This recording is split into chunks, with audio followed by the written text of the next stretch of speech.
എന്നെ കരാട്ടെ പഠിപ്പിച്ച മാസ്റ്റർ ഉണ്ടായിരുന്നു. ആ മാസ്റ്ററിൻ്റെ ഫിസിക്കൽ പവറിൽ എനിക്ക് ഭയങ്കര കോൺഫിഡൻസ് ഉണ്ടായിരുന്നു. പുള്ളിക്ക് എന്നെ വളർത്തി വലിയ കരാട്ടെ മാസ്റ്ററൊക്കെ ആക്കണമെന്ന് ആഗ്രഹം ഉണ്ടായിരുന്നു കേട്ടോ.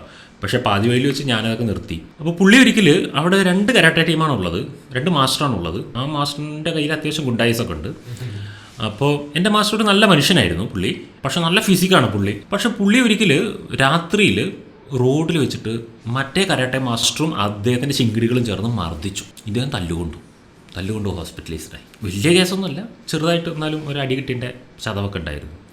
ഞാൻ മാസ്റ്ററെ കാണാൻ പോയിട്ട് ഞാൻ മാസ്റ്ററോട് പറഞ്ഞു, എൻ്റെ കോൺഫിഡൻസ് പോയി മാസ്റ്ററെ, നിങ്ങൾ ഇത്രയും പവർഫുള്ളായിട്ടുള്ള മനുഷ്യനാണെന്ന് കരുതുന്ന നിങ്ങൾ തല്ലുകൊണ്ട് കിടക്കുന്നത് കണ്ട എൻ്റെയൊക്കെ അവസ്ഥ എന്താണ്, എനിക്ക് ഈ ഒരു ആർട്ടിനോടുള്ള കോൺഫിഡൻസ് പോയി മാസ്റ്ററെ കിടപ്പ് കണ്ടിട്ടെന്ന് പറഞ്ഞു. അപ്പോൾ മാസ്റ്റർ പറഞ്ഞൊരു വാക്കുണ്ടായിരുന്നു, നിനക്ക് ഞാൻ ആശുപത്രി ബെഡ് കിടക്കുന്നത് കാണണോ അതോ ഞാൻ ജയിലിൽ കിടക്കുന്നത് കാണണോ? അതെന്നെ ഒരുപാട് ചിന്തിപ്പിച്ചു.